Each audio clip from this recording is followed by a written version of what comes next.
സൂര്യൻ ഉദിച്ചാൽ എല്ലാവർക്കും പ്രകാശം ലഭിക്കും.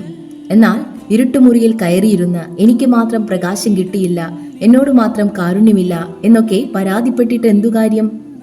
കുട്ടിക്കാലം മുതൽ നമ്മളെയൊക്കെ വളർത്തിക്കൊണ്ടുവന്നിട്ടുള്ളത് ഇങ്ങനെയാണ്.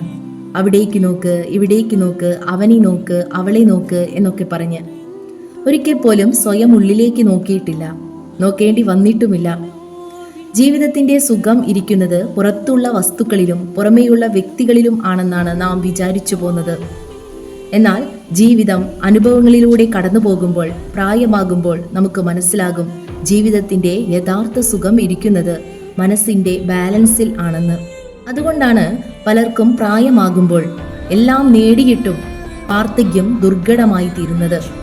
അതായത് പരാതി പറഞ്ഞും കുറ്റപ്പെടുത്തിയും ദുർബലമായ മനസ്സ് ഉള്ളതുകൊണ്ടാണ് അവർ മറ്റുള്ളവരെ കുറ്റപ്പെടുത്തുന്നത്. ഒറ്റയ്ക്കിരിക്കാൻ, ഒറ്റപ്പെട്ടു നടക്കാൻ എല്ലാവർക്കും പേടിയാണ്. അത് നമ്മൾ പരിശീലിച്ചിട്ടില്ല. കാരണം നമ്മുടെ സന്തോഷം മറ്റുള്ളവരുടെ കയ്യിലാണെന്ന് വിശ്വസിച്ചു പോകും. എന്നാൽ നമ്മുടെ സന്തോഷം നമ്മുടെ തന്നെ കൈകളിലാണെന്നും മറ്റുള്ളവരുടെ കൈകളിലല്ല എന്നും മനസ്സിലാക്കി സ്വയം കുറ്റപ്പെടുത്താതെ, പരാതി പറയാതെ ജീവിച്ചു വന്നാൽ, മനസ്സിന്റെ ശക്തി വർദ്ധിപ്പിച്ചാൽ വാർദ്ധക്യവും നമുക്ക് ഈസിയായി കടന്നു പോകാം. നമ്മുടെ കുട്ടികളെ ചെറുപ്പം മുതലേ അങ്ങനെ പരിശീലിപ്പിച്ചു വരികയും വേണം.